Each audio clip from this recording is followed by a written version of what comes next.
네, 말씀은 로마서 4장 1절에서 5절 말씀입니다. 같이 읽어 보시겠습니다. 읽습니다. 그런즉 육신에 관하여 우리가 우리 조상 아브라함이 무엇을 얻었다 말하리요. 이는 만일 아브라함이 행위들로 말미암아 의롭다 하심을 얻었다면 그것에 대하여 자랑할 것이 있을 것이나 하나님 앞에서는 없기 때문이라. 이는 성경 기록이 무엇을 말씀하시느냐. 아브라함이 하나님을 믿었더니 이것을 그에게 의로 여기셨느니라 하시느니라. 이제 일하는 자에게는 그 보수를 은혜로 여기지 아니하고 빚으로 여기거니와 오직 행함이 없어도 오히려 경건치 아니한 자들을 의롭다 하시는 그분을 믿는 자에게는 그의 믿음을 의로 여기시느니라. 기도하시겠습니다. 사랑이 많으신 하나님 아버지, 오늘도 은혜의 날을 구원의 날을 가운데서 우리를 불러 모으시고 또 주님의 말씀으로 우리의 심령을 밝혀주시오며 또 우리의 양식을 주실 것이오니 참으로 감사합니다. 우리가 삶을 이어나가는 것은 주님의 말씀으로 죄사함을 받고 또 그로 인해서 이 세상의 남은 생을 주님의 말씀에 의해서 주님의 그 향기를 드러내는 그런 삶을 삶으로 인해서 하나의 열매를 우리에게 달린 열매를 맺도록 하기 위해서 그렇게 하신 줄 압니다. 그러므로 우리는 주님에 따라서 주님의 말씀 따라서 앞으로 가오니 주님께서 인도하시고 특히 우리와 항상 함께하여 주시옵고 우리로 하여금 주님을 따라가게 하여 주시옵소서. 오늘도 이 말씀 가운데서 은혜를 얻게 하여 주시옵고 주님만 영광 받으시옵소서. 오늘도 주님께 의지하며 우리를 죄에서 영원히 구원해 놓으신 우리 구세주 예수 그리스도 이름으로 하나님 아버지께 감사하며 기도를 여짜옵나이다. 아멘. 예, 반갑습니다. 네, 로마서 4장 1절에서 이 5절을 읽었는데요. 이 말씀은 참 복음 중에서도 많이 읽혀지고 또 들려진 말씀입니다. 성경에서 말씀하듯이 그의 믿음을 의로 여기셨느니라. 하나님께서는 다른 것 보시지 않으신다는 얘기입니다. 즉 구원에 한해서는 믿음이다, 그런 말씀이죠. 아브라함이 하나님께서 말씀하시기를 아브라함에게 말씀하시기를 이 별들을 하늘의 별들을 보라. 내 씨가 이와 같으리라 하니까 아브라함이 그 말씀을 믿었어요. 물론 아브라함이 그냥 대뜸 그 말을 하셔서 믿는다기보다 하나님께서 아브라함 마음속에 그동안의 생활 가운데서 또 말씀을 많이 주셨고 또 그 가운데 말씀의 믿음을 함께해서 보냈기 때문에 아브라함이 믿었던 것입니다. 물론 아브라함이 주님과 함께 동행을 했죠. 이 아브라함은 그 족보를 따져보면 아담에서부터 시작되어서 쭉 계속되어 옵니다.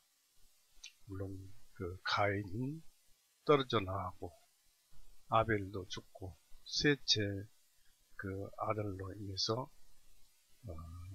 계속 그 후손이 족보를 이루고 아브라함으로 쭉 내려오고 오늘날 유대인들은 그래서 자기들이 하나님의 자손이다.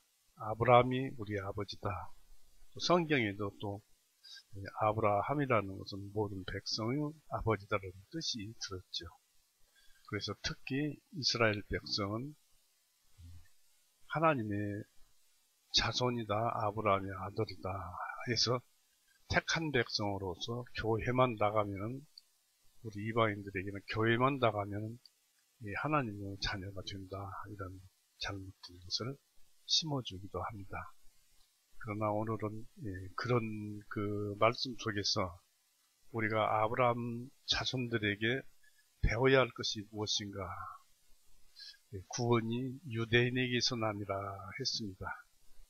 결국 그들이 구원을 품고 세월을 살아가면서 예수님을 통해서 그 구원이 꽃을 피우고, 또 그 꽃이 피워서 져서 오늘날 이방인들에게로 그 구원이 흘러 들어와서 웬만한 국가는 다 그리스도교를 믿습니다.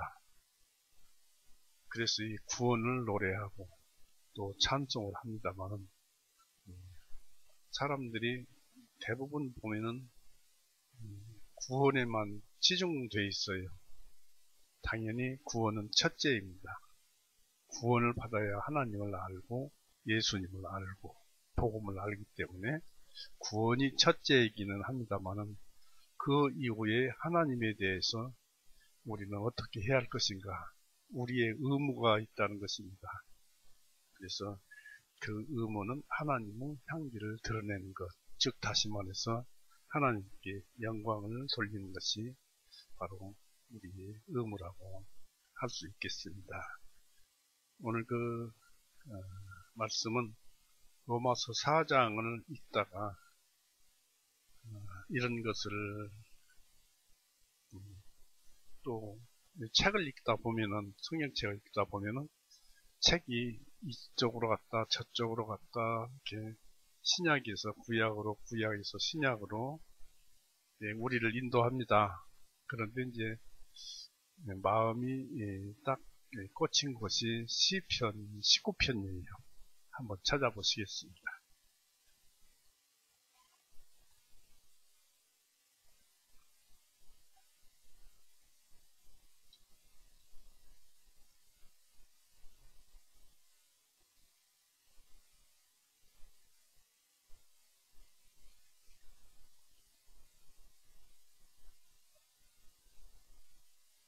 시편 19편 1절에서 마지막 절까지 읽어보시겠습니다.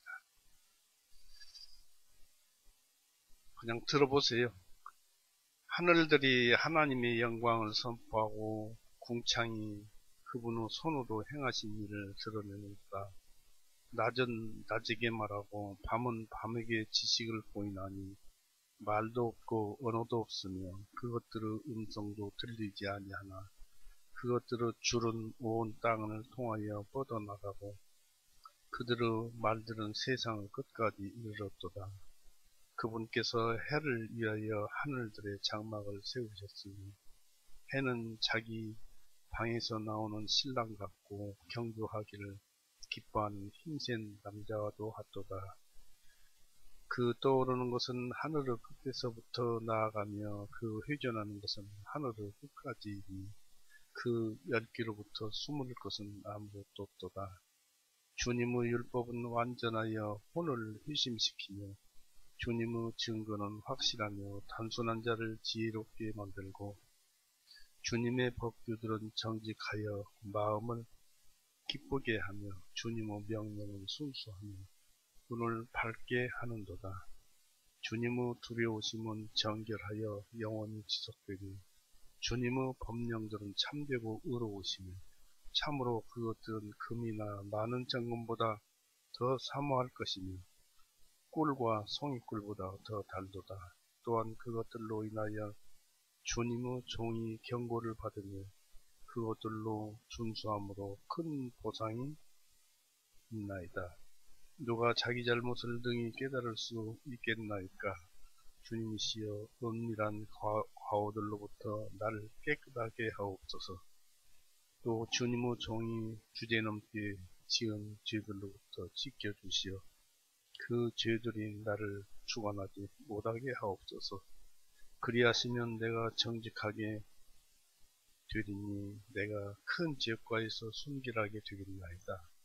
나의 힘이시여 나의 구속주이신 주님, 내 입의 말들과 내 마음의 묵상이 주님의 목전에 받아들여지게 하옵소서. 네, 이 말씀을 보면은 개역성경에는 주님, 주님 또 이렇게 기록되어 있습니다. 여기서는 주님이라고 기록되어 있습니다만은 개역성경에는 여호와라고 되어 있습니다. 근데 이 말씀 전체를 보면은 예수님을 얘기를 하고 있고, 또 그러다 보면 이 율법 자체도 예수님께서 선포하신 것이라고 볼 수도 있는 것입니다. 왜냐하면 하나님께서 율법을 모세에게 주셨을 때 이 하나님이 바로 예수님이셨고, 또 그것을 우리가 알 수 있는 것은 예수님은 우리를 사랑하시고 끝까지 사랑하시지만 오래 참으시지는 않는다는 것입니다. 그것은 바로 마지막 때 지옥 갈 자, 천국 갈 자, 그렇게 심판하시는 분이시기 때문에 오래 참으시는 분은 아니시다. 그런데 예수님께서 이와 같은 율법을 우리에게 주심으로써 이게 도대체 무슨 뜻인가를 곰곰이 생각해 봐야 할 것입니다. 우리는 구원을 복음으로 받지 율법으로 받지는 않습니다. 곧 사람의 행위로 구원을 받는 것은 아니죠. 로마서 4장에도 나와 있지만 행함이 없어도, 즉 선한 행위가 하나도 없어도 믿기만 하면 구원을 주신다는 그런 말씀입니다. 그래서 오늘날에는 믿음 위에, 율법 위에 믿음이 있는 것이 아니라 믿음을 기초로 율법이 세워져 있음을 봅니다. 우리가 이 19편을 읽어봤는데, 19편에 대해서 하나님은 사람을 가르치고 교화시키기 위해서 훌륭한 책을 두 가지를 가지고 있고 또 우리에게 주셨습니다. 이 시편 19편은 두 가지 책, 이 두 가지 모두를 말씀하고 논하고 있습니다. 먼저 첫 권은 피조물이라는 책입니다. 피조물, 온 세상의 만물이라는 책인데, 이 책에서 우리는 창조주의 능력과 신성을 쉽게 읽을 수가 있습니다. 1절에서 6절까지가 그러한 피조물의 책입니다. 또 한 권은 성경이라는 책이 있어요. 우리 손에 쥐어져 있는 성경이라는 책이 있고, 이 책은 우리에게 우리의 의무에 관한 하나님의 뜻을 알려주고 있습니다. 또 다윗은 시편 19편에서 탁월하고 유용함을 보여주고 있는데 7절에서 11절이 그렇습니다. 그 다음에는 우리에게 그 책을 이용하도록 가르치고 있습니다.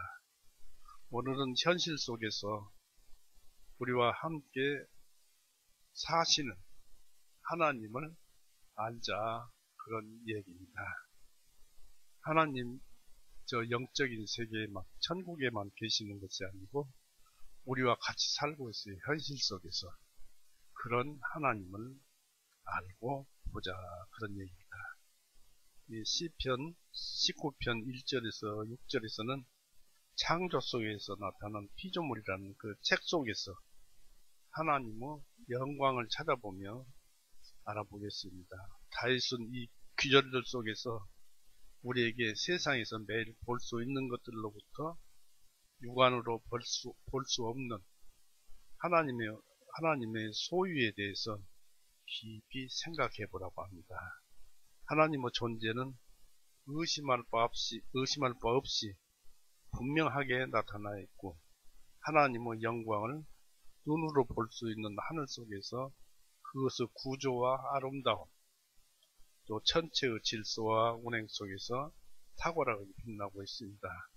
이처럼 거룩한 권능에 대한 이 예를 눈으로 하늘을 보고서도 어떤 사람들은 하나님이 없다 라고 말함으로써 결정적인 그 결과를 보고서도 원인이 없다라고 합니다. 모든 물건은 어떤 원인이 있기 때문에 그 물건으로서 결과가 만들어지는 것이죠.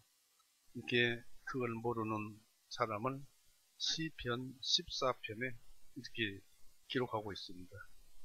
시편 14편은 보시죠. 시편 14편 1절. 어리석은 자는 자기 마음속에 말하기를 하나님은 없다 하는도다. 그들은 부패하고 그들은 가증한 일들을 행하였으니 선을 행하는 자가 아무도 없다 했습니다. 그리고 이사야 47편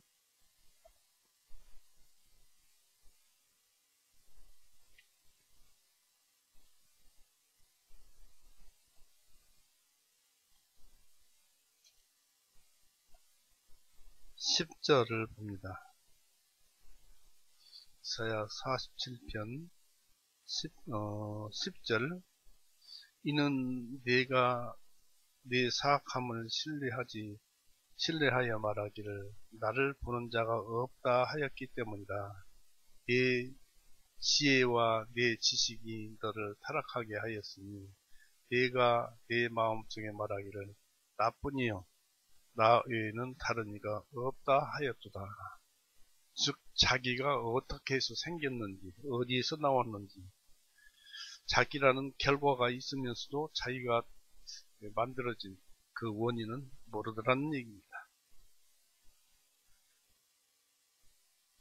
이렇게 결과를 보고서도 원인이 없다고 말하는 무신론자의 어리석음을 우리가 보죠.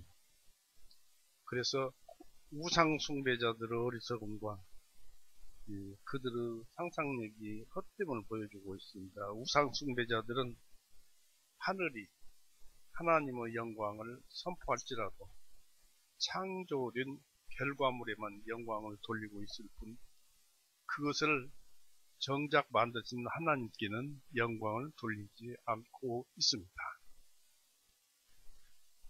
이 피조물들이 알려주고 있는 것은 무엇일까요? 그것들은 여러 면에서 우리에게 도움을 주고 있습니다. 그러나 실상은 하나님이 손으로 하신 일을 나타냄으로써 하나님의 영광을 선포하고 있습니다. 하늘들이 하나님의 영광을 선포하고 공창이 그분의 손으로 행하신 일을 드러내는도다 라고 1절에 말씀하고 있죠. 피조물은 자신도 모르게 하나님의 성품을 드러내어서 자신이 하나님의 손으로 만들어진 것임을 자기는 모르지만 스스로 분명하게 말하고 있다는 사실입니다. 죄 많은 사람도 일정 부분은 그렇게 합니다. 왜냐하면 피조물들은 영원부터 존재할 수 없었고 하나님의 손이 만들었기 때문입니다.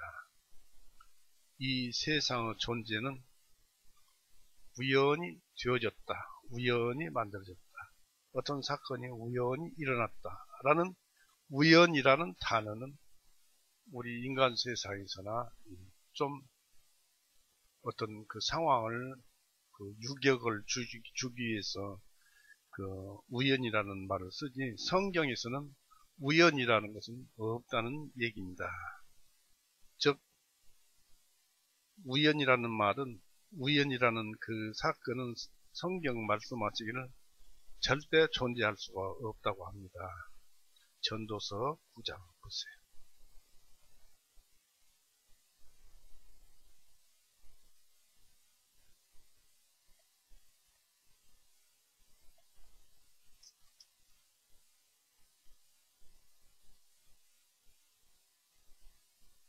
전도서 9장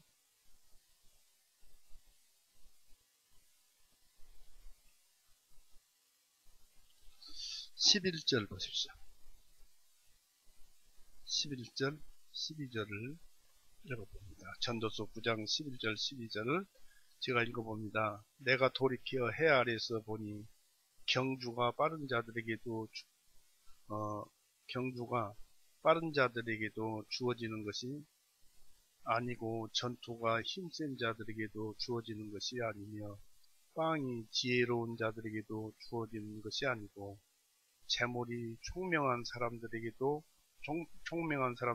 주어지는 것이 아니며 은총이 재주 있는 자들에게 주어지는 것이 아니라 때와 기회가 그들 모두에게 일어나는도다. 이는 사람 또한 자기의 때를 알 수 없기 때문이니 마치 물고기들이 재앙의 그물에 걸리고 새들이 올무에 걸린 것 같이 사람들의 아들들도 재앙의 때에 그것이 그들에게 갑자기 임하면 올무에 걸리는도다. 그러니까 모든 것이 우연이 없고 하나님의 뜻에 의해서 그렇게 된다는 얘기입니다. 좀 더 확실하기 위해서 민수기 보세요. 민수기 35장 21절에서 민수기 35장 21절에서 23절입니다. 적대 감정으로 인하여 자기 손으로 쳐서 그가 죽으면 그를 친 자는 반드시 죽일지니 이는 그가 살인자이기 때문이다. 피의 보응자가 그 살인자를 만나면 그를 죽일지니라. 그러나 만일 그가 적대 감정이 없이 갑자기 밀치거나 엎드려 기다리지 아니하고 무엇을 던지거나 사람을 죽일 만한 돌을 가지고 보지 못하고 던진 것으로 그가 죽으면 그의 원수도 아니요 해치려 한 것도 아니므로 그때에는 회중이 그것들의 법령들을 따라 그 살인자와 피의 보응자 사이에서 판결을 내릴지니라 했는데, 이렇게 사람을 죽일 만한 의향이 없이 죽였다. 그러면 왜 아무런 의향도 없이 그냥 던졌으니까 우리가 볼 때는 돌을 던지니까 우연히 그 옆에 있는 사람이 옆에 있으니까 우연히 돌이 날아가서 상을 맞춰서 죽였다. 그런 얘기입니다. 그런데 이런 우연이 존재하느냐? 아니다는 얘기입니다. 출애굽기 보세요.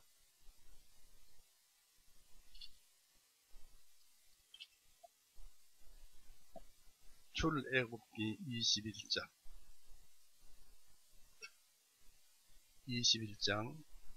13절. 출애굽기 21장 13절. 만일 어떤 사람이 숨어서 기다린 것이 아니라 하나님은 그 손으로 넘겨준 것이면 그때에는 내가 내게 한 처소를 정해주시니 그가 그것으로 도피할지니라. 다시 말씀하면 만일 어떤 사람이 숨어서, 이 12절부터 볼까요? 사람을 쳐서 죽이는 자는 반드시 죽일지니라. 만일 어떤 사람이 숨어서 기다리는 것이 아니라 죽일 의향이 없었다는 얘기죠. 하나님이 그의 손으로 넘겨준 것이면 아까 같이 우연히 돌을 던지니까 죽었더라. 그러니까 하나님께서 그의 손에 넘겨서 우연히, 우리가 볼 때는 우연이지만 죽였지만은 여기서는 그것은 하나님이 하신 일이지 우연이 아니란 얘기입니다. 이 무엇을 말씀하느냐면 이 세상의 모든 존재는 우연히 존재할 수는 절대 없다라는 것입니다. 그것은 모든 변천과 운동에는 틀림없이 시작이 있었을 것이기 때문입니다. 우연히 나타나게 하는 어떤 원인이 있고 시작이 있었기 때문에 그 남들은 우연으로 보는 그 사건이 하나님에 의해서 시작되었다라는 얘기입니다. 그래서 그것들 자체들은 스스로 만들 수 없고, 만약 피조물 자체가 자신을 스스로 생겨나게 했다면 그것은 모순이지요. 그러므로 영원한 그 마음, 무한히 지혜롭고 유력하며 선한 마음 이의 것은 창조주가 될 수가 없습니다. 세상 만물이 창조주가 될 수가 없다. 이처럼 피조물들이 하나님께서 만드신, 즉 주의 손가락으로 만드신 것들이라는 것이 시편 8편 3절에 보세요. 나타나 있습니다. 시편 8편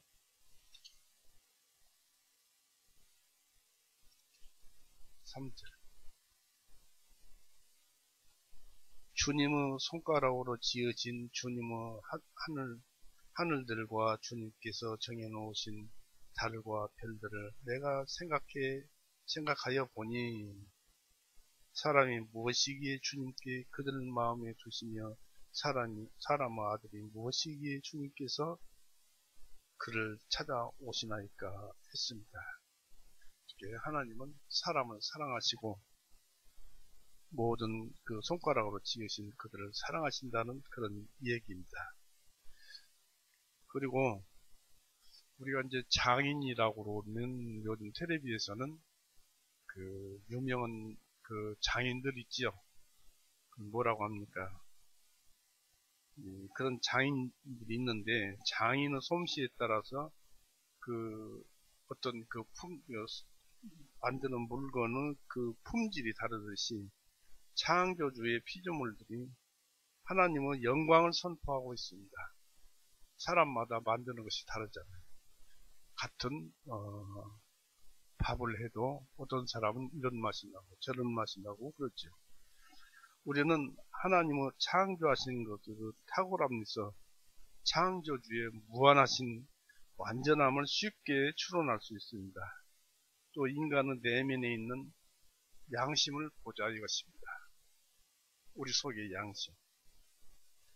참 신기하게도 왜 선한 것만 기뻐하고 좋아하는 성품을 가지게 했는가 합니다.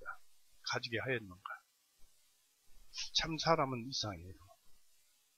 살면서 선한 것은 좋아하고 기뻐하고 하지 않으려고 하는 그런 성질이 담겨져 있죠. 양심에 있어서. 그것을 왜 그렇게 만드셨는가? 그 속에서 하나님의 성품을 알 수가 있다. 그런 얘기입니다. 그리고 그러한 성품으로 인해서 하나님의 말씀에 응답까지도 하게 양심을 만들어 주셨어요. 놀랍죠? 하나님께서 아담을 부르시니까 아담이 대답했죠. 선한 양심이 하나님의 말씀에 응해서 대답을 했던 것입니다. 또 하늘의 찬란함에서 우리는 창조주가 해보다 더 밝은 빛으로 더 찬란하고 빛이 납니다만 하나님은 그러한 영광이라는 것을 알 수가 있습니다. 또 우리 그 우주의 광대함은 하나님의 그 말할 수 없는 무궁무진한 광대하심을 말하고 있고, 하늘의 높음은 그분의 초월성과 주권, 또 이 땅에 대한 그분의 영향력은 그분의 지배와 섭리, 그리고 우주적인 은혜를 말해주고 있습니다. 이처럼 모든 것은 그분의 전능하신 능력을 선포하고 있습니다. 온 세상이 하나님의 능력으로 꽉 차 있다 이것입니다. 만물은 그분의 능력에 의해서 처음 만들어졌고 그때 정해진 법령에 의해서 오늘까지 계속되어 오고 있습니다. 그래서 드러난 것은 우리 것이고 그런 말씀 한번 찾아볼까요? 신명기 18장.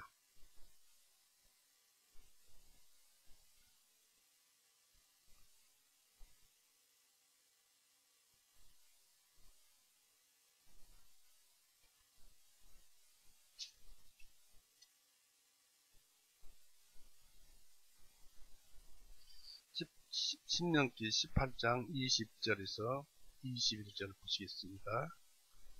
그러나 그 선지자가 내가 그에게 말을 하라고 명령하지 않는 것을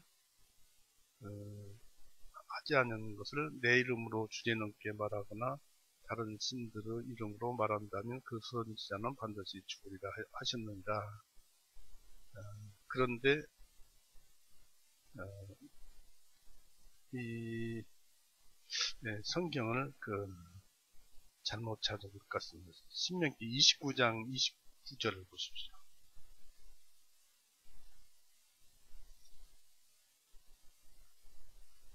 29장 29절 은밀한 일들은 주 우리 하나님께 속하나 드러난 일들은 영원히 우리와 우리 자손에게 속하나니 이는 우리로 하여금 이 율법 모든 말씀을 행하게 하심이라 했습니다. 이 말씀 속에서 드러난 일들은 영원히 우리와 우리 자손에게 속했는데 이것은 우리로 하여금 이 율법의 말씀들을 행하게 하시려고 하셨다는 얘기입니다. 그러면 그 일들을 왜 그렇게 하셨는가는 하나님께서 그렇게 하셨고 하나님이 원인이라는 것입니다.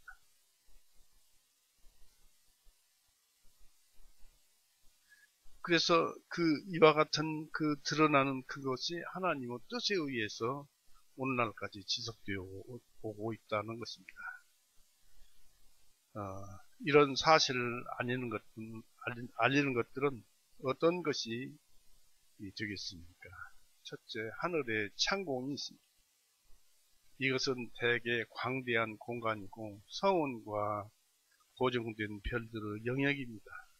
또 사람은 몸의 구조상 짐승들보다 유리한 그런 점을 가지고 있습니다.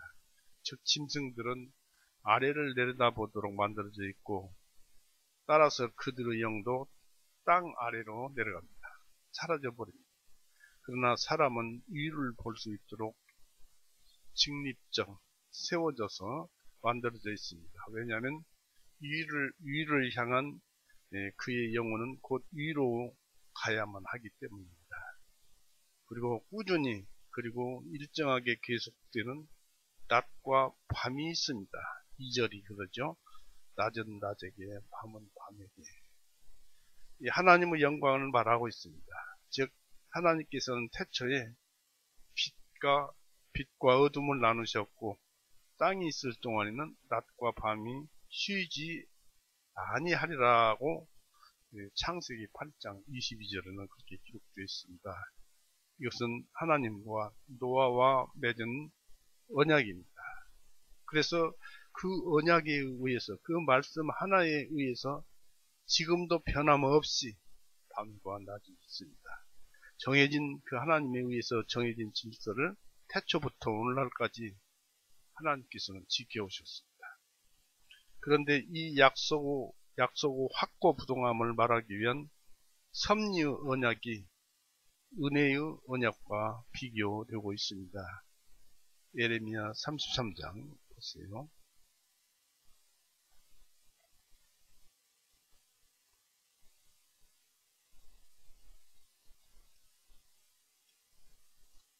(33장) 20절에 주가 이같이 말하노라. 만일 너희가 낮과의 내 언약과 밤과의 내 언약을 깰 수 있다면 또 그들의 계절에 낮과 밤이 없게 된다면 그때에 또한 나의 종 다윗과 맺은 나의 언약도 깨어질 수도 있어서 이런 말씀이 계속되어 오는데 그런 약속을 한 번 말씀하시면서 깰 수가 없더라 그런 얘기입니다. 또 31장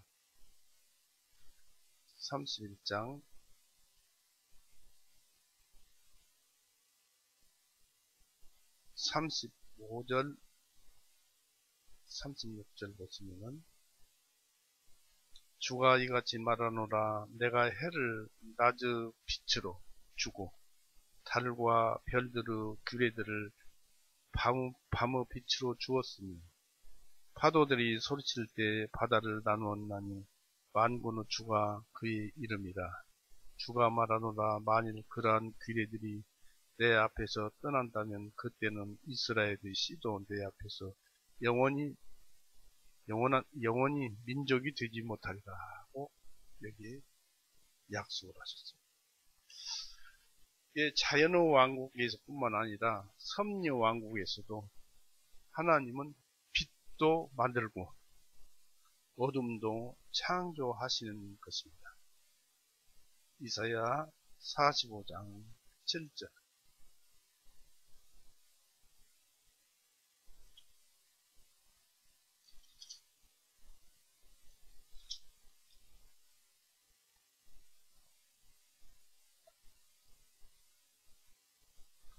이사야 45장 7절 나는 나는 빛을 그러니까 그 빛나는 그 빛을 짓고 어둠을 창조하며 나는 평안도 만들고 악도 창조하나니 있는데 개역 성경에는 환란도 창조하나니 있습니다. 환란도 창조하나니 나 주는 이 모든 일을 행하느니라 그랬습니다.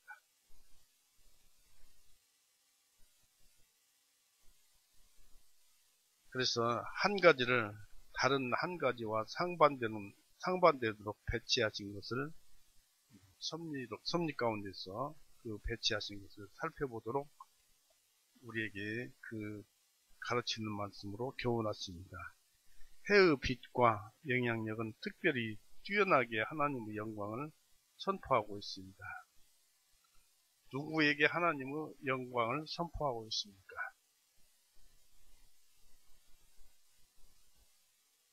바로 세상 모든 곳에 선포되고 있습니다. 3절 4절에 시편 19편 3절 4절에 얘기하고 있죠. 만물이 말도 없고 언어도 없으며 들리는 소리가 없지만 그 줄이 온 땅에 통하고 그 말씀이 자연의 하나님의 영원하신 능력을 선포하면서 세상 끝까지 이른다고 했습니다.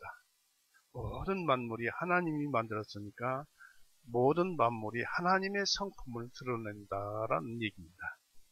그러니까 이 피조물들이 하나님을 얘기하고 말하고 있고 얘기하고 있는데 사람은 그런 것을 들어서 하나님의 음성을 들어보라는 얘기입니다.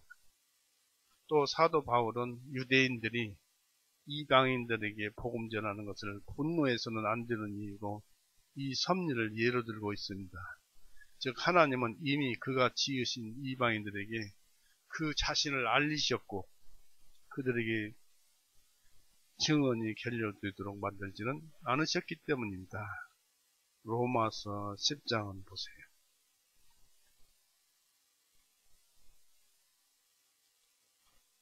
로마서 10장 15절에서 봅니다. 로마서 10장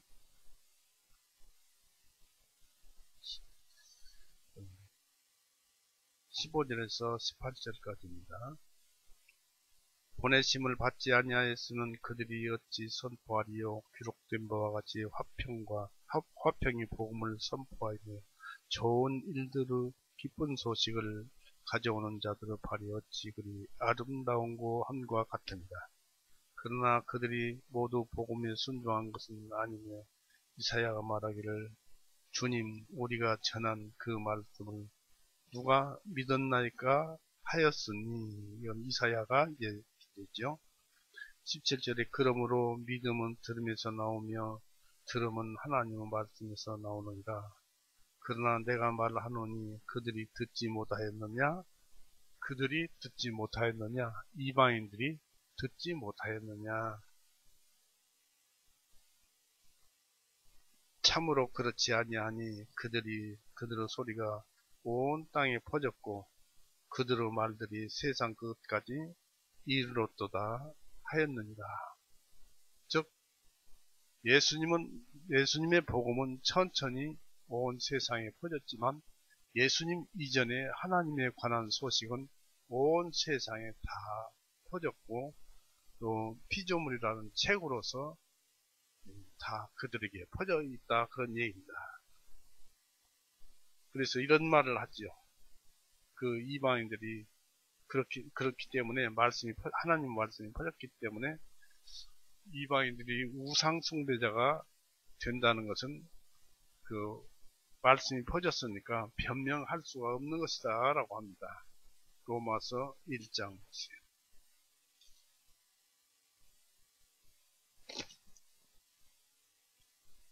로마서 1장 20절에서 21절 말씀.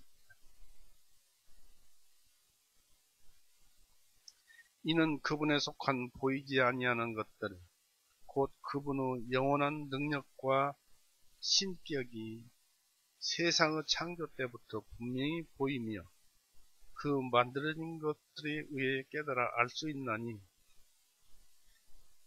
그러므로 그들이 핑계하지 못하느니라. 이미 피조물이라는 책을 그들에게 다 주었기 때문에 다 하나님을 알 수 있고 하나님을 섬겨야 한다. 핑계할 수 없다라는 얘기입니다. 그러면서 21절에 왜냐하면 그들이 하나님을 알되 하나님으로 영화롭게 아니하며 감사하지도 아니하고 오히려 그들의 상상들이 허망하여지고 그들의 어리석은 마음이 어두워졌기 때문이요 했습니다. 우리가 이런 말씀 속에서 욥기서에 나오는 욥 같은 경우가 있죠. 그들이 이스라엘 자손에 속해서 성경을 봐서 하나님을 봤다는 얘기는 없습니다. 다만 그들도 욥도 피조물로서 많은 성경에 대해서 하나님으로부터 배웠던 것입니다. 한번 찾아볼까요? 욥기서 37장 보십시오. 시편 앞에 있죠.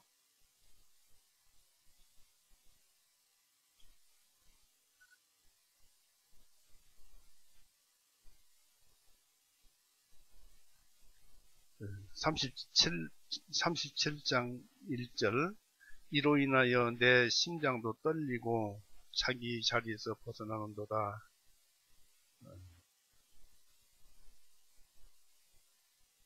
그분의 요란한 음성 곧 그분의 입에서 나오는 소리를 주의해서 들으라.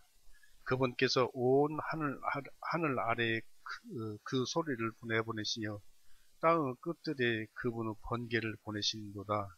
그 후에 큰 음성을 내시나니 곧 그분께서 자신의 위엄의 음성으로 천둥을 내시며 그분의 음성이 들릴 때 그분께서 그것들을 멈추게 하지 아니하시리라. 이런 모든 것들이 피조물로서 하나님의 그 뜻에 의해서 움직이고 있다는 얘기입니다. 또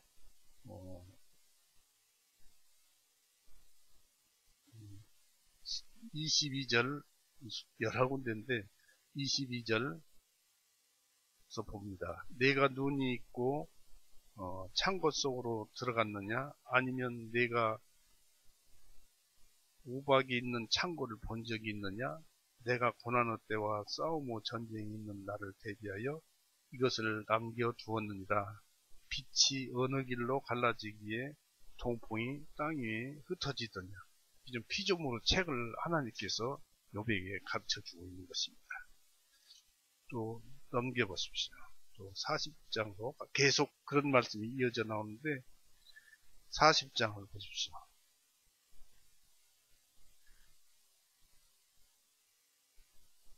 40장의 2절에 전능하신 분과 더불어 다투는 자가 그분을 가르치겠느냐? 하나님을 비난하는 자로 하여금 그것을 대답하게 하라 하십니다. 또 41장을 보십시오. 1절에 그때에 네가 갈고리로 리비아단을 끌어낼 수 있겠느냐? 이것은 이제 악어 알죠? 악어라고 합니다. 네가 갈고리로 리비아단을 끌어낼 수 있겠느냐? 늘어뜨린 줄로 그의 혀를 끌어낼 수 있겠느냐? 네가 갈고리를 그의 코에 넣을 수 있겠느냐? 아니면 바늘로 그의 아가미를 꿰일 수 있겠느냐? 그가 네게 많은 간구를 하겠느냐? 그가 네게 부드러운 말들을 전하겠느냐? 했습니다. 그러면서 그것들을 하나하나 피조물의 하나하나를 들어서 하나님께서 이 얘기를 합니다. 그러면서 10절을 보십시오. 아무도 감히 그를 격동시킬 만큼 그렇게 용맹한 자는 없나니 누가 능히 내 앞에 서겠느냐. 그때 누가 나보다 앞섰기에 내가 그에게 갚겠느냐. 온 하늘 아래에 있는 것은 무엇이든지 다 내 것이라. 이 하나님께서 말씀하시는 것이죠. 그 다음에 이제 28절서부터 보겠습니다. 화살도 그를 도망치게 할 수 없으며 물맷돌도 그에게 지푸라기 같이 여겨지며 투창도 지푸라기 같이 여겨지느니 그가 창을 휘두르는 것을 비우는도다. 그의 아래쪽에서 날카로운 돌들이 있나니 그가 진흙 위에 뾰족한 것을 펼치는도다. 그가 깊음을 솥처럼 끓이고 바다를 향유 단대같이 만들고 그는 자기 뒤에 길을 내어 빛이 나게 하니 보는 사람이 생각하기에 그 깊음 백발과 같도다. 땅에 그와 같이 생긴 것이 없나니 그는 두려움이 없게 지음을 받았도다. 그는 모든 높은 것들을 바라보나니 곧 그는 모든 교만의 자식들을 다스리는 왕이니라 하신다. 이런 식으로 모든 피조물에 대해 설명을 해주시면서 하나님을 만드셨고 그 성품 하나하나에 하나님께서 개입하셔서 전부 만들어주신 것을 여기에 말씀하고 있습니다. 그때 이제 욥이 하나님께 실토를 합니다. 42장 1절에서부터 보세요. 그때 욥이 주님께 대답하여 말씀드리기를 주님께서는 모든 것을 하실 수 있사오며 어떤 생각도 주님께로부터 끊어져 알리지 아니할 수 없음을 내가 아나이다. 자기 생각이 어떤 생각을 가졌던지 하나님께서 다 알고 다 알려지게 되어 있다는 얘기입니다.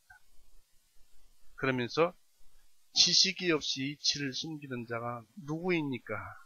그러므로 나는 깨닫지 못한 것을 말하였사오니 그것들은 내게 너무 경이로워서 내가 알지 못하나이다.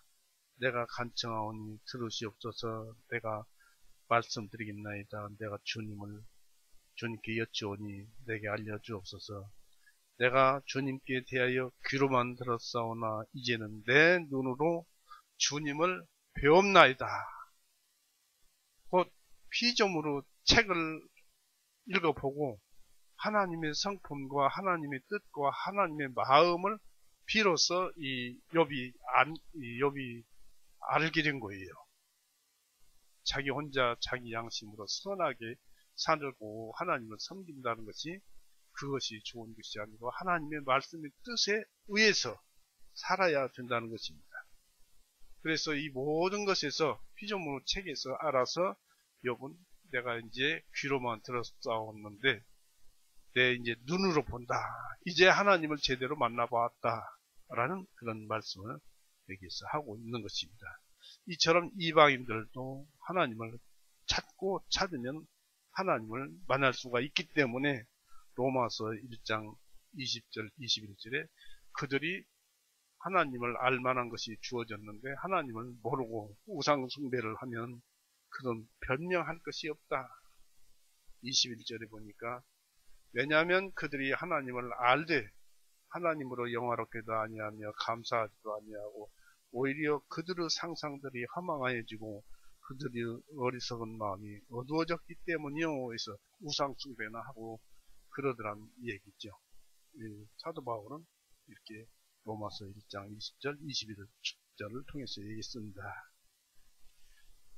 그리고 이제 복음을 가르침으로써 우상 숭배에서 돌아오게 하려 했던 자들은 비난당하지 않았습니다. 다시 말해 언어가 없을지라도 들리는 소리가 있었습니다. 온 인류는 하나님의 말씀을 전하는 자연이라는 설교자가 그들에게 그 자신의 언어로 하나님은 놀라운 일들을 말하는 것을 들을 수 있었을 것입니다. 우리는 여기서 우주 만물 위에 계시는 하나님께 영광을 돌리며 하나님 말씀을 항상 주시해야 할 것이다라는 얘기입니다. 이제 19편 후반부 성경책의 자연의 피조물에 관한 책보다도 성경책이 더 훌륭하고 탁월하다는 그것을 배워보자 이것입니다. 하나님의 영광은 무엇입니까?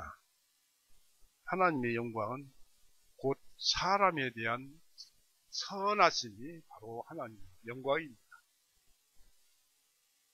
성경에서는 이런 식으로 표현을 했습니다. 로마서 17장 하나님의 영광을 이렇게 표현했습니다. 17장 5절 보세요.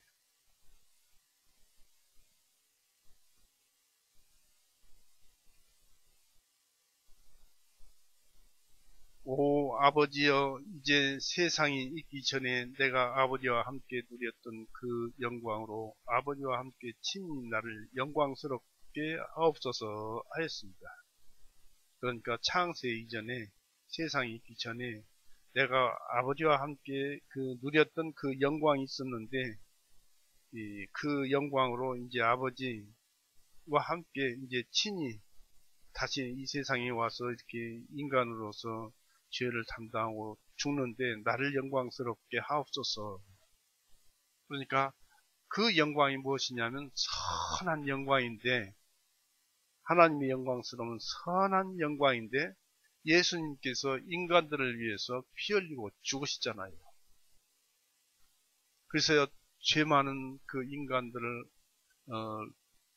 대신해서, 죄의 짝은 사망이니까 우리들 죄 대신 예수님께서 피 흘리고 죽으심으로써 모든 죄를 용서하셨잖아요. 그리고 또 그것뿐입니까? 죄만 용서하신 것이 아니라 죄 사함 받은 자는 다시 살아난다는 그런 말씀을 하시기 위해서 3일 후에 부활하셨잖아요. 죽고 살아나셨잖아요. 그 일이 얼마나 선하냐 이것입니다. 선하냐.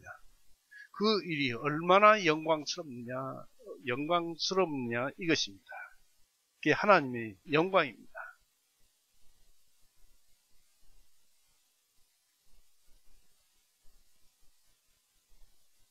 이 로마서 3장 한번 보십시오. 로마서 3장에 보시면은 이런 말씀이 있습니다.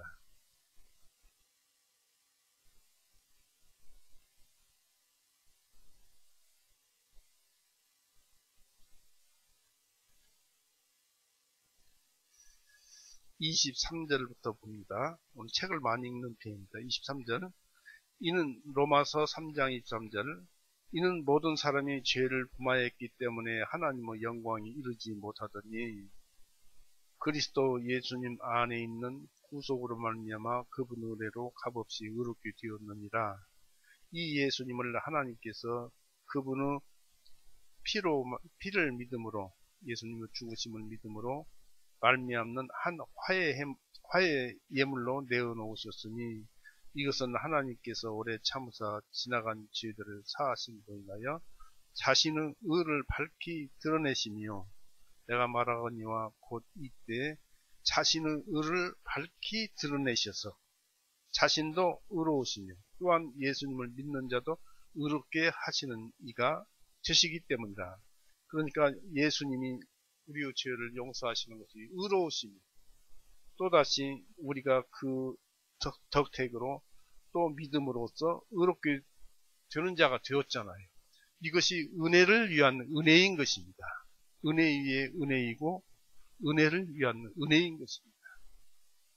이것이 선입니다.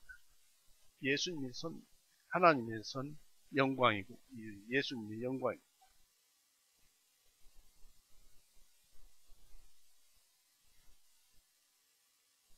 이렇게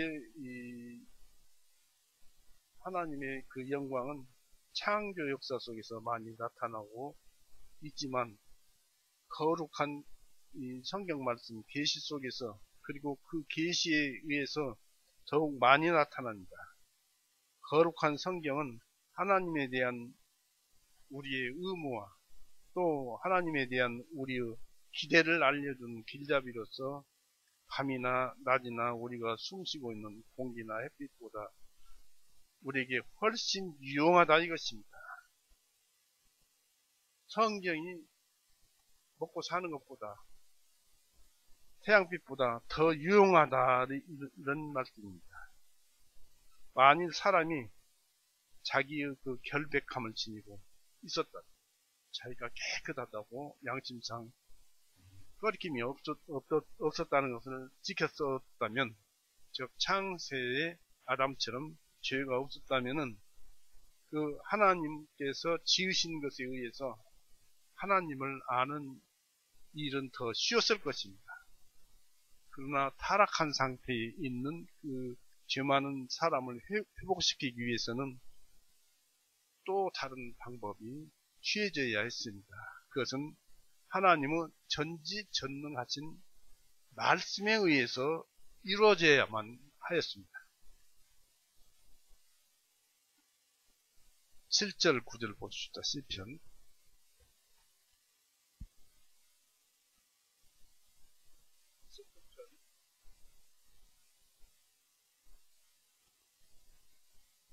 7절 9절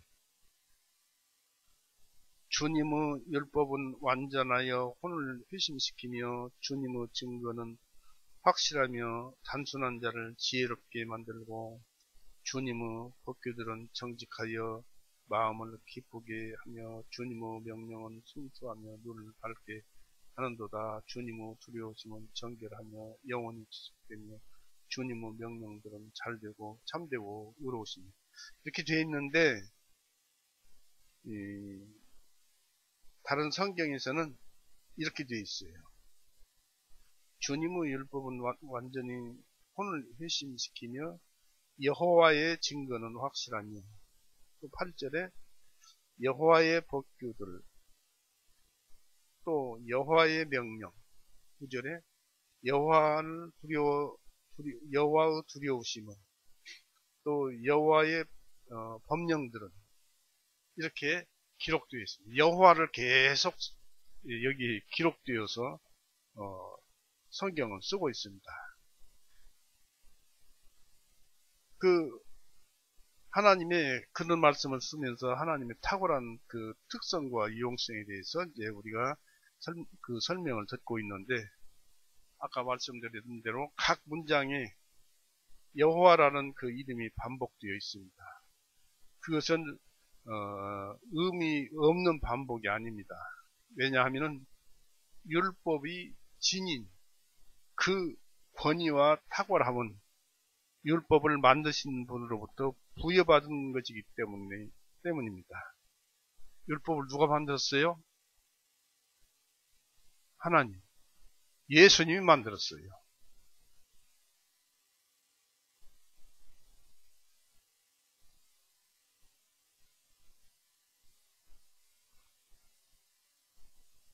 여기에는 하나님에 대한 그 별칭이 6가지로 나옵니다.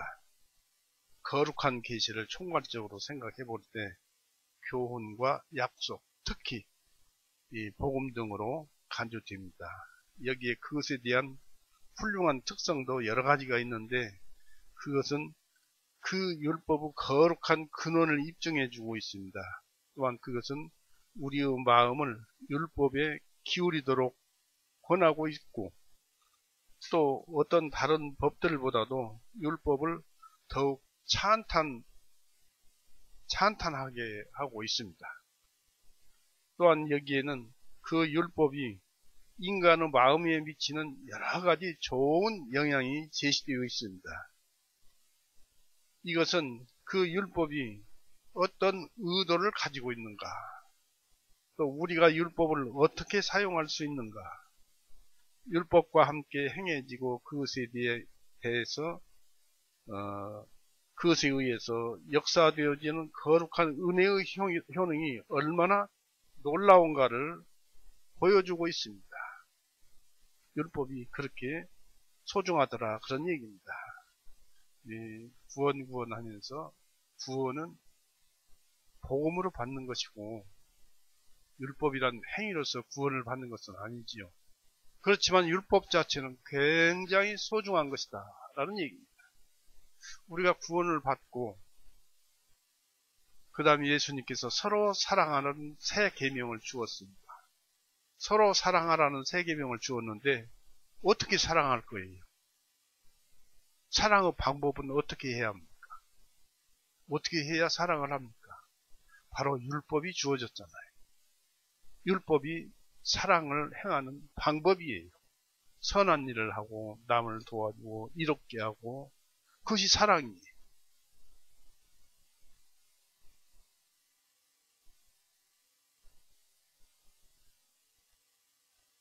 그래서 이 여호와의 율법은 완전하다는 것입니다.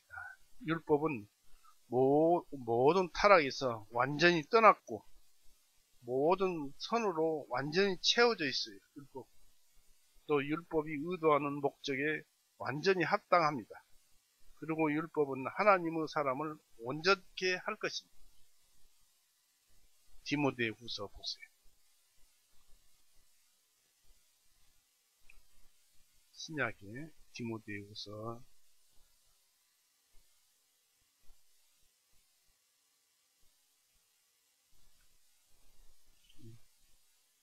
디모데후서 3장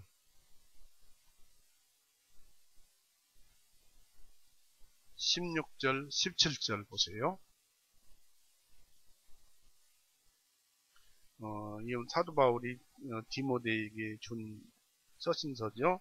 16절에 모든 성경 기록은, 이 모든 성경 기록은 이때 당시에는 이런 신약 성경도 없었으니까 구약 성경을 말을 하는 거예요. 사도 바울이 구약 성경을 가지고 말을 하고 있는데, 모든 성경 기록들은 하나님의 영감으로 주신 것으로 교리와 책망과 바로잡음과 의로 훈육하기 유익하니, 이것은 하나님의 사람으로 하여금 완전하게 되어 모든 선한 일에 철저히 갖추어지게 하려 합니다.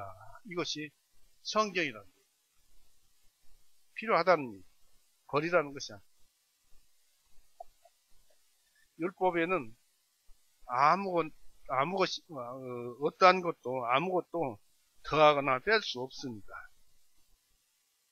그리고 율법은 영혼을 소생케 하는 대로, 즉 우리 자신에게서 하나님께로 또 우리의 의무를 돌아오게 하는데 유용합니다.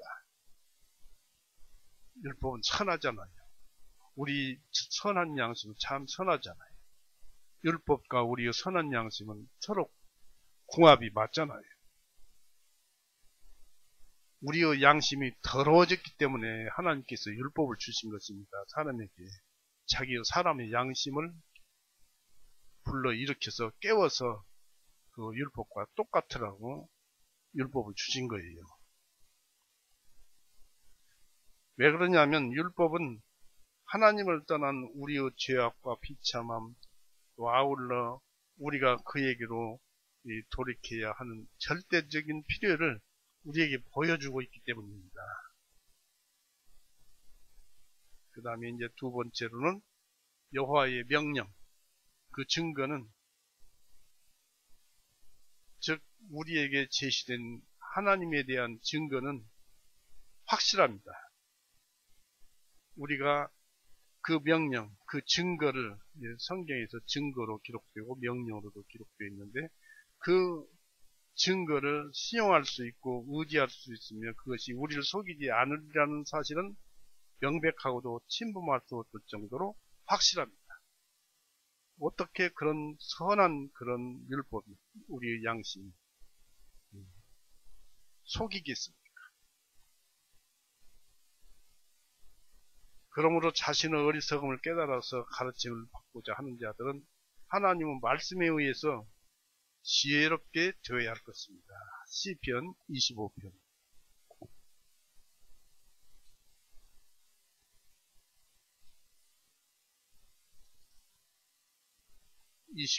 9절, 주님은 모든 25편 9절이라고 했죠. 주님은 선하시고 정직하시니 그분께서 죄인들을 그 길로 가르치시리로다. 선하고 정직한 것이 무엇입니까? 바로 율법 아니겠습니까? 그분께서 죄인들을 그 길로 가르치시리로다 했습니다.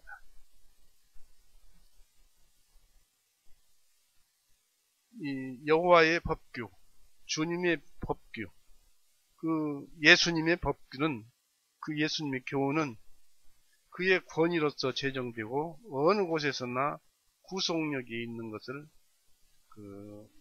지칭하는데 그걸 교훈이라고 합니다. 그것은 예수님의 교훈, 여기서 나오는 여호와의 교훈은 그 법규는 정직하다는 것입니다. 선, 악의 영원한 규범의 원리, 즉 사람의 올바른 의지와 하나님의 올바른 뜻에 일치하는 것이 바로 율법입니다. 그러니까 하나님의 뜻이 무엇이냐라고 물어본다면 율법입니다 라고 말하는 것입니다. 또 그 다음에 이제 예수님이 다녀가신 뒤로는 서로 사랑하는 것입니다. 하나님의 뜻은 서로 사랑하는 것입니다 라고 말해야 하는 거죠. 범사에 관한 하나님의 모든 법도는 마땅히 올바르며 의롭습니다. 법규는 우리를 바르게 인도할 것이고 그것은 정직하기 때문에 마음을 기쁘게 합니다. 우리가 양심대로 행하면 기쁘잖아요. 마음의 심령에 청량감을 가지잖아요. 죄를 짓지 않은 죄를 지어야 할 그 어려운 상황에서 선택을 할 때 선을 선택해서 선을 행하면 우리의 양심이 얼마나 상쾌합니다. 굉장히 선한 기쁩니다. 그런 경우를 저도 옛날에 많이 어쩌다가 한번 큰 돈이 걸렸는데 돈을 포기했어요. 그때 당시만 해도 적은 돈 아니었어요. 한 5천만 원 정도 되는, 이 돈을 얘기하는 것이 좀 이상합니다만은 그런 정도 되는데 그걸 포기하고 선 쪽으로 마음을 바꿨어요. 그랬더니 굉장히 기뻐요. 깨끗하고 마음이 좋았어요. 그 다음에 또 죄도 많이 지었습니다만은 이 법규는 그렇습니다.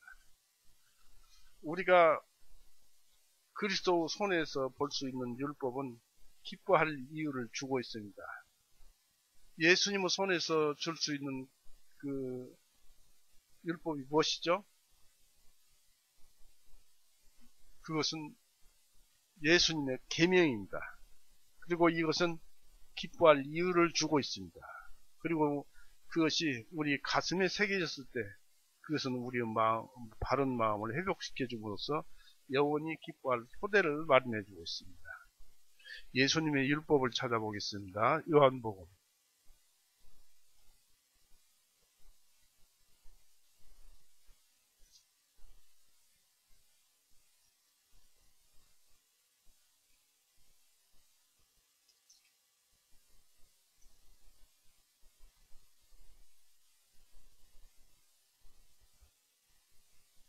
요한복음 15장 찾아봤습니까?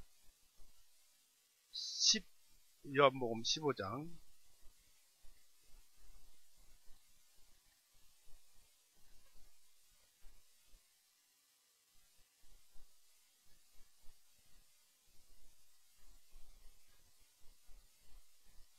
15장 12절 13절 보십시오. 이것이 나의 명령이니 곧 내가 너희를 사랑한 것 같이 너희도 서로 사랑하라. 곧 한 사람이 자기 친구들을 위하여 자기 생명을 내어주는 것보다 더 큰 사랑이 없나니 했습니다. 그러면서 내가 너희에게 명령한 것을 너희가 무엇이든지 행하면 곧 너희는 나의 친구들이라 했습니다. 서로 사랑하라는 것입니다. 또다시 13장 보십시오.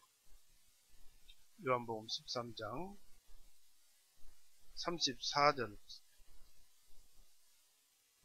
내가 너희에게 새 계명을 주노니 새 계명이니까 율법이죠. 새 계명을 주노니 이것은 너희가 서로 사랑하라는 것이다.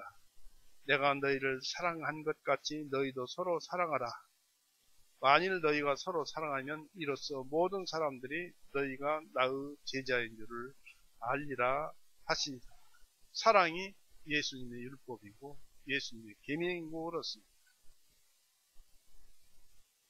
그래서 예수님의 손 안에서 볼 수 있는 그 율법, 사랑은 기뻐할 이유를 지고 있는데 그것이 우리 가슴에 새겨졌을 때 성령님으로부터 사랑이 구원받을 때 이 사랑이 들어와서 기록되어지잖아요. 새겨졌을 때 그것은 우리의 바른 마음을 회복시켜줌으로써 영원히 기뻐할 토대를 마련해 놓습니다. 바로 구원의 복음을 얘기를 하고 있습니다. 구원의 복음은 우리의 마음을 회복시켜주고 또 성령님이 안에서 들어오니까 양심을 항상 성령이 움직여서 하루 이틀 세월이 가면서 우리 양심을 하나하나 바꿔요. 선으로. 조금씩 선으로 바꿔서 나중에는 이제 죄를 짓지 않도록 하게 하는 것이 바로 이 예수님의 계명입니다. 그래서 결국은 사랑이 나오게 되죠. 사랑은 어떻게? 율법이라는 그 방법으로 행하는 것입니다. 그리고 여호와의 계명은 이 사랑은 순결합니다. 그것은 어두움이 없이 선명합니다. 또 그것은 찌꺼기나 더러운 것 없이 깨끗합니다. 사랑은 그렇습니다. 그것은 이 계명을 받아들여서 가슴에 품는 자들을 정화시킵니다. 이것이 성령이 눈을 밝게 하기 위해 사용하는 일반적인 방법입니다. 서서히 정화시키는 것. 따라서 그것은 비로소 우리가 우리의 죄악과 비참함을 보고 깨달도록 해주고 우리에게 의무의 길로 지시합니다. 예수님의 대속을 믿지 않았다는 그것이 아니고 사랑을 안 받았다면 그는 예수님의 그 대속을 믿지 않는 자들. 시편 19편 보십시오. 다시.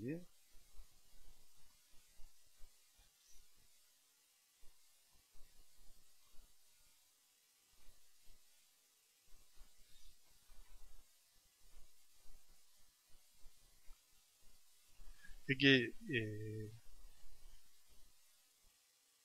9절에 시편 19편 9절에 주님의 두려우심은 정결하며 영원히 지속되며 주님의 법령들은 참되고 그러니까 여호와의 두려우심은 했는데 이것이 이제 이 개역성경에서는 경외라는 말로 표현되어 있습니다.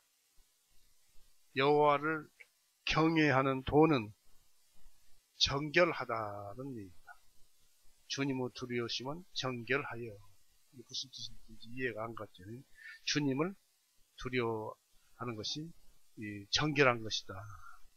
즉 말씀 가운데 규정되어 있는 그리고 마음에 자리 잡고 있으며 생활 속에 실행되어지는 참된 믿음의 경건은 하나님께 자기 자신을 전부 맡겨버리는 그 경건은 정결합니다.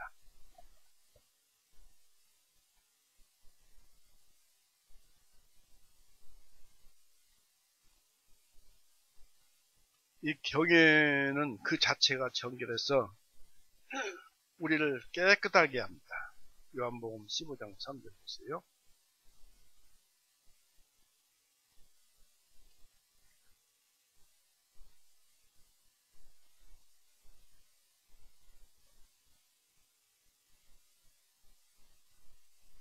이제 너희는 내가 너희에게 일러준 말로 깨끗하여졌으니 입니다. 경외. 예수님을 믿고 생활 전체도 예수님께 내맡기고 또 예수님께 우리 정신과 육신을 맡겨버리는 이 자체가 깨끗하다는 거예요. 그래서 우리의 행실을 깨끗하게 할 것입니다. 그것은 언제까지냐면 영원까지 이릅니다. 또 그것은 영원한 은혜이고 결코 처리될 수 없는 것입니다. 의식적 율법, 제사율법, 구약에서 짐승을 잡아서 피를 흘리고 번제, 이렇게 소제, 번제, 속죄제, 화목제, 이런 제사를 드리는 그것은 이제 사라져 버렸어요. 그리고 그것도 2000년 전입니다. 의식적 율법은 사라진 지 오래지만 하나님에 대한 그 경외에 관한 율법은 결코 사라지지 않습니다. 내가 구원을 받았으면 하나님께 나를 의지하고 맡기는 이 경건은 아직 사라지지 않는다 이것입니다. 영원히 끝나지 않는다 그런 얘기입니다. 그래서 세월로 도덕적인 선과 악의 본질을 변경시킬 수는 없는 것이다 라고 얘기를 한 것입니다.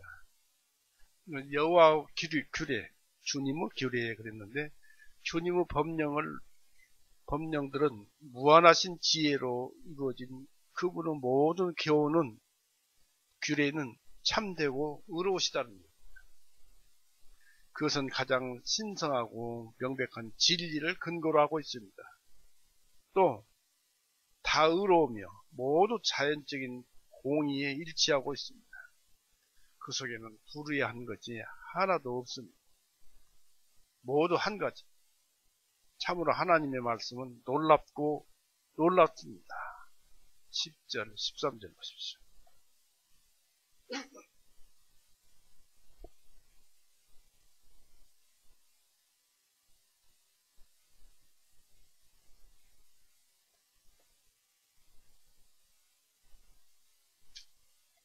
시편 19편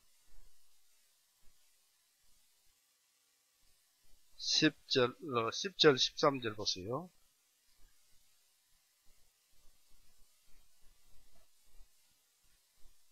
참으로 그것들은 금이나 많은 정금보다 더 사모할 것이며 꿀과 송이꿀보다 더 달도다. 또한 그것들로 인하여 주님의 종이 경고를 받으며 그것들을 준수함으로 큰 보상이 있나이다. 누가 자기 잘못을 능히 깨달을 수 있겠나이까. 주님이시여 은밀한 과오로부터 나를 깨끗하게 하옵소서. 또 주님의 종이 주님께 지은 죄들로부터 지켜주시어 그 죄들이 나를 주관하지 못하게 하옵소서. 그리하면 내가 정직하게 되리니 내가 큰 죄과에서 순결하게 되겠나이다. 여기에서 이제 13절에 보면 종이 주제넘게 지은 죄들, 이 주제넘게라는 뜻은 고의로 짐짓되 일부러 짓는 죄, 고의로 짓는 죄를 얘기합니다. 그러니까 우리는 대부분 고의로 죄를 지어요. 짐짓죄.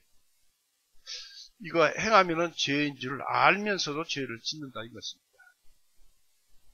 그래서 지은 죄들로부터 지켜주시며 우리는 어쩔 수 없이 그런 죄를 지으니까 하나님께서 못 짓게 그런 죄를 좀 못 짓게 좀 말려주십시오 하는 그런 뜻이 기도가 여기에 담겨져 있는 것입니다.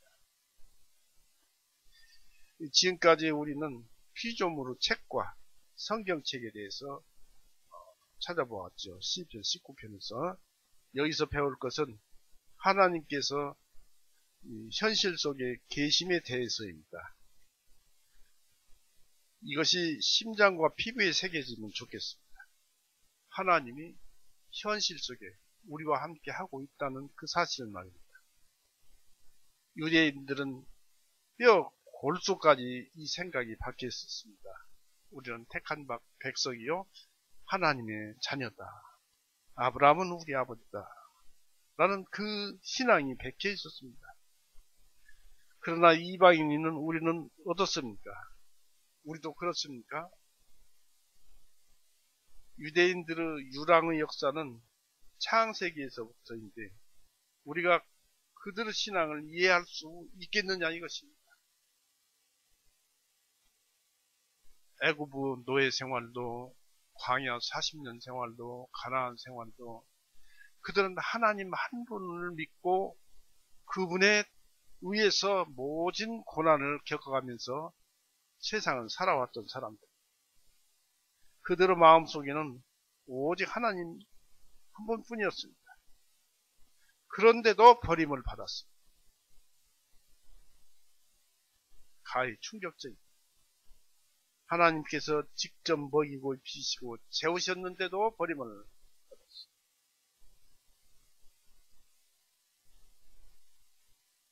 그들이 타락했다고 버렸습니다. 왜 그랬을까요? 그들이 버려진 이유가 무엇입니까? 단순합니다.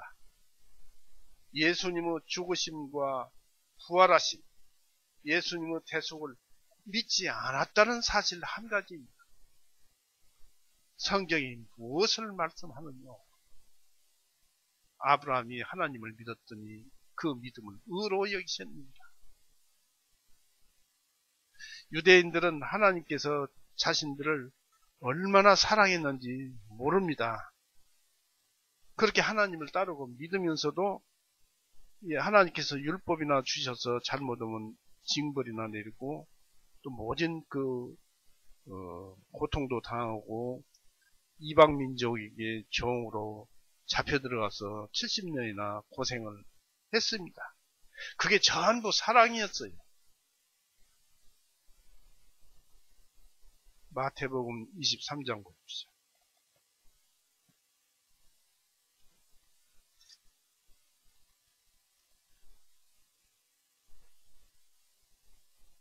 마태복음 23장 37절을 보세요.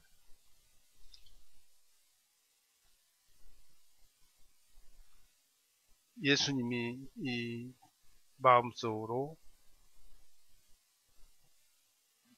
우시면서 하시는 말씀이죠.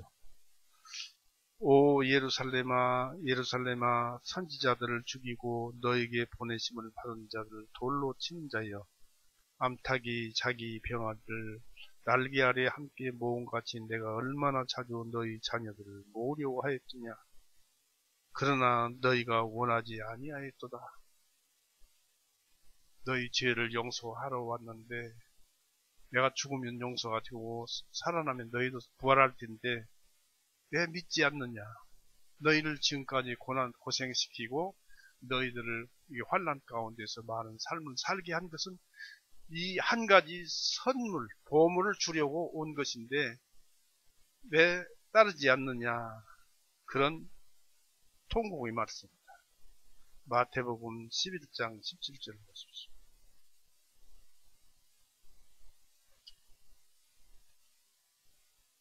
마태복음 11장 17절.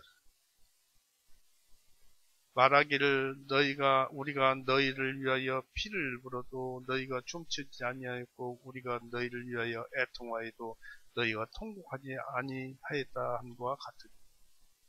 그렇게 불렀어도 예수님을 믿지 않고 오히려 예수님을 핍박이 나오고 결국 나무에 달아서 못 박아 죽이셨잖아요. 예수님을 죽이셨지만은 하나님은 끝까지 이스라엘 사람을 사랑했어요. 요한복음 19장.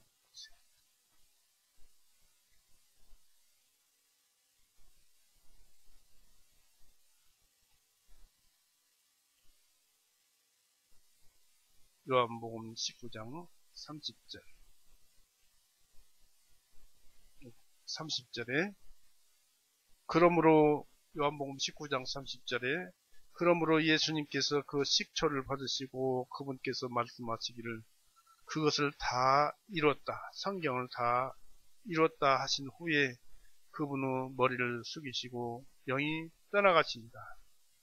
완전히 혼을 죽기까지 쏟아부으시고 예수님이 완전히 죽으셨어요. 이게 뭡니까? 그렇게 예수님의 수염을 뽑고 예수님을 때리고 가시관을 씌우고 손과 발에 못 박고 그랬어도 예수님은 그들을 한 번도 미워하지 않았습니다. 욕 한 번도 안 했습니다. 우리와 같은 살을 가져서 찌르면 움찌르니 아파는 하셨을지 몰라도 마음 자체는 그들을 미워하지 않고 사랑하셨습니다. 왜 죽습니까? 그들을 사랑해서 내가 너희를 위해서 죽었다. 믿기만 하면 너는 구원이다. 그 소망을 가지고 예수님은 죽으셨고 유대인들을 미워하지 않았습니다. 예수님은 끝까지 우리를 사랑하셨습니다. 바로 하나님이 우리를 그렇게 사랑하고 계십니다. 그 하나님이 우리와 함께 계십니다. 한편 이방인들은 예수님의 대속을 받아들여서 구원을 받았습니다. 그런데 구원받지 못한 유대인들처럼 가슴에 하나님 계심을 철저히 믿고 또 우리 가운데 살아계심을 온전히 믿고 있느냐 이것입니다. 우리가 구원받았어요. 성경 말씀을 듣고. 그리고 또 예수님이 하나님이신 줄도 압니다. 또 그분이 이 세상에서 있고 저 영적인 세상에서 함께 있습니다. 그런데 그분을 믿기를, 예수님, 그분을, 하나님 그분을 유대인처럼 우리 가슴에 새겨서 믿고 있느냐 이것입니다. 믿음으로 우리가 성경 말씀을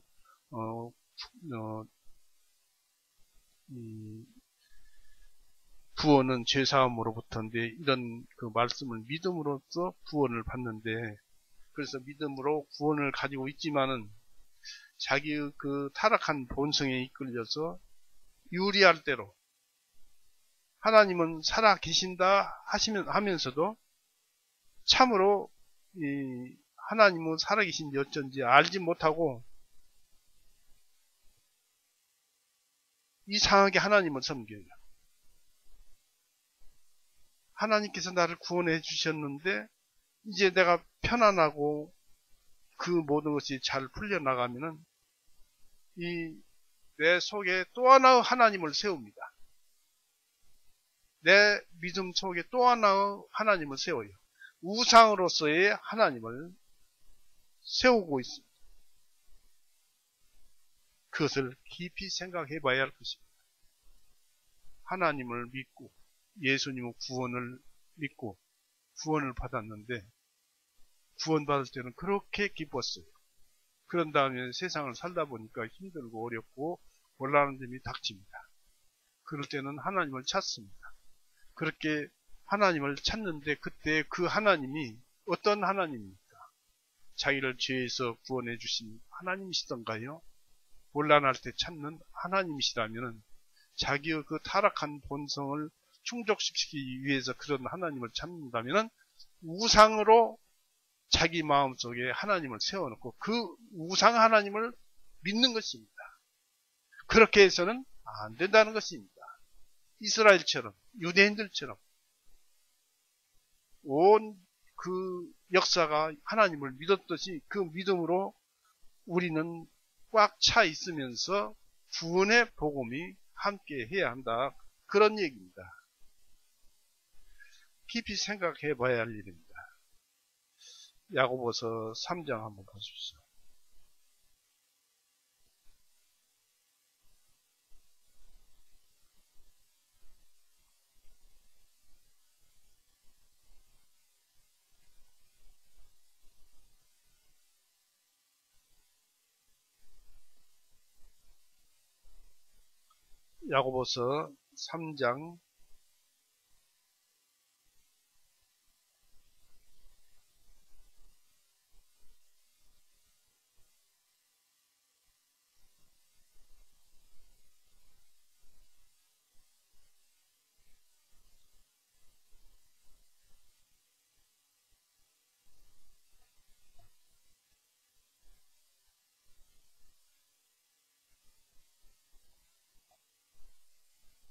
야고보서 3장 8절에서부터 봅니다.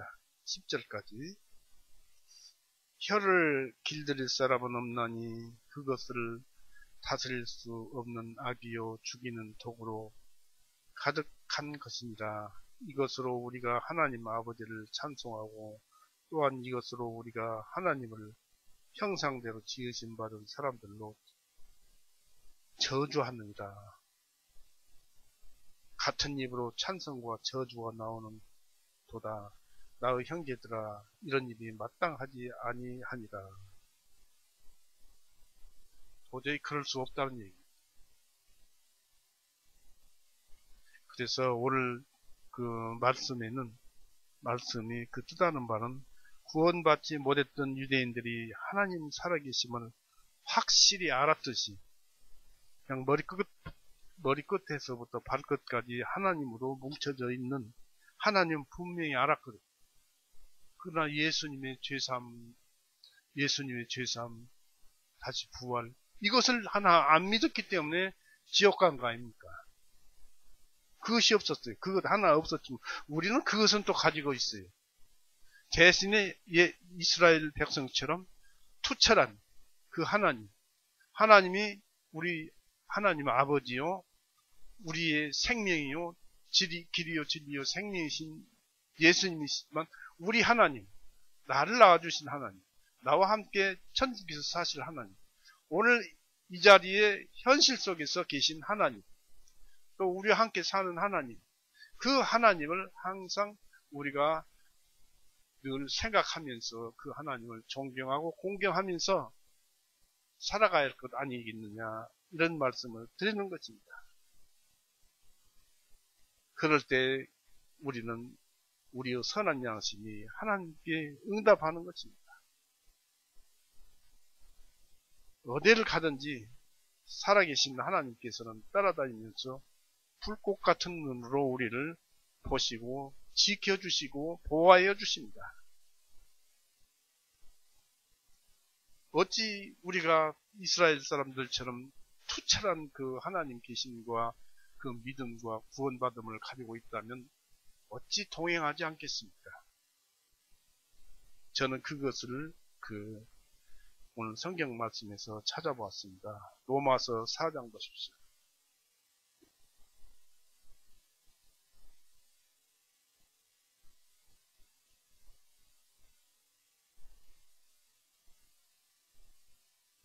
로마서 4장 1절에서 5절을 다시 읽어봅니다. 그런즉 육신에 관하여 우리가 무슨 우리 조상 아브라함이 무엇을 얻었다 하리요? 이는 만일 아브라함이 행위들로 말미암아 의롭다 하심을 얻었다니, 아브라함이 얼마나 했습니까? 아들까지 바치는 그런 믿음이었었죠. 이는 만일 아브라함이 행위들로 말미암아 의롭다 하심을 얻었다면 그것에 대하여 자랑할 것이 없을 것이나 하나님 앞에서는 없기 때문이다. 이는 성경 기록이 무엇을 말씀하시느냐? 아브라함이 하나님을 믿었더니 그것을 그에게 의로 여기셨느니라 하시느니라. 이제 일하는 자에게는 그 보옷을 은혜로 여기지 아니하고 빚으로 여기거니와, 오직 행함이 없어도, 오히려 선한 행함이 하나도 없어도 오히려 경건치 아니한 자들, 경건치 아니한 사람들이라는 것은 죄인들을 얘기합니다. 죄에 묶여서 죄나 짓고 사는 사람들, 경건치 아니한 자들을 의롭다 하시는 예수님께서 다 죄를 용서하셨습니까? 의롭다 하시는 그 하나님을, 예수님을, 성경책을 믿는 자에게는 그의 믿음을 의로 여기십니다. 그의 믿음이 어디에 있어요? 양심 속에 들어있죠. 양심이 그 사람 영혼이죠. 그 사람 나라는 것을 그 속에가 있지요. 그러니까 한 영혼을 구원시키는 것이죠, 믿음이. 그분을 믿는 자에게는 그의 믿음을 의로 여기시느니라 했습니다. 다시 11절에서 17절 읽고 마칠까 합니다. 로마서 4장 11절에서 17절, 11절에 그가 받는 할례의 표적은 그가 아직 할례 받지 아니한 때 가졌던 믿음으로 된 그 의를 인치신 것이니, 이는 할례를 받지 아니하고도 모든 믿는 사람들은 아버지가 되어 그들에게도 또한 의로 여기심을 받게 하려 하시기 때문이니, 또한 할례자들에게 뿐만 아니라 우리 아버지 아브라함이 아직 할례를 받지 아니하였을 때 가졌던 그 믿음의 발자취들을 따르는 자들에게도 할례의 아버지가 되게 되려 하십니다. 이는 그가 세상의 상속자가 되리라 하신 약속은 아브라함에게나 그 씨에게 율법을 통하여 하신 것이 아니요 오직 믿음의 의를 통하여 하신 것이기 때문이다. 이는 만일 율법에 속한 자들이 상속자들이 된다면 믿음은 헛것이 되고 약속은 효력을 잃게 되기 때문이다. 왜냐하면 율법은 진노를 일으키나니 율법이 없는 곳에서는 범죄함이 없기 때문이다. 그러므로 상속자가 되는 것은 믿음으로 되나니 곧 은혜를 통하여 되는 것이요 결국은 그 약속은 모든 씨에게 확고히 하려 하심이니 율법에 속한 자들뿐만 아니라 아브라함의 믿음에 속한 자들에게도입니다. 그는 우리 모두의 아버지이시니라. 기록된 바 내가 너를 많은 민족들의 한 아버지로 세웠습니다 함과 같으니 그가 믿는 하나님 곧 죽은 자들을 살리시며 없던 것들을 이미 있는 것들 같이 부르시는 그분 앞에서 세우심을 받았느니라. 사도 바울의 말씀이 여기가 기록되어 있습니다. 그래서 이 말씀 속에서는 믿음이 얼마나 중요한 것인가를 여기에서 찾아봅니다. 행함이 없어도 믿는 사람은 의롭다. 그렇지만 우리가 구원을 받은 뒤에는 예수님의 그 선하심, 바로 선한 양심을 위해서 살아야 한다는 것을 우리가 배웠고요. 또 하나는 하나님이 우리와 함께 계시고 늘 하나님은 우리와 함께 하자고 하는데 우리는 도망다니고 있어요. 그러지 말지 않은 얘기입니다. 하나님과 항상 동행하시고 또 하나님의 사랑을 받으시길 바랍니다. 오늘 이렇게 해서 마칠까 합니다. 기도하시겠습니다. 사랑이 많으신 하나님 아버지, 오늘도 은혜의 말씀, 구원의 말씀을 우리에게 주시고 또 그 말씀 속에서 우리의 심령을 더욱더 단단하게 하셨던 것 같습니다. 많이 하셨습니다. 그러니까 이제 우리에게 더 믿음에서 믿음으로 들어가게 해주시옵고 우리 모두를 강건하게 하여 주시옵소서. 그리고 우리 주변의 모든 사람들 주님의 은혜로 보호하셔서 건강도 주시옵고 또 사랑도 주시옵고 또 주님의 말씀도 주셔서 그들이 주님의 말씀으로 이 믿음의 의를 깨달아서 구원을 받고 우리와 함께 주님께 영광의 찬송을 올리는 한자리에 앉게 하여 주시옵소서. 그저 우리는 이렇게 간구할 뿐입니다. 우리는 능력도 없습니다. 그저 주님께 의지할 뿐입니다. 우리를 죄에서 영원히 구원해 놓으시고 이런 찬송을 하게 하신 우리 구세주 예수 그리스도 이름으로 하나님 아버지께 기도 올렸사옵나이다. 아멘. 마치겠습니다.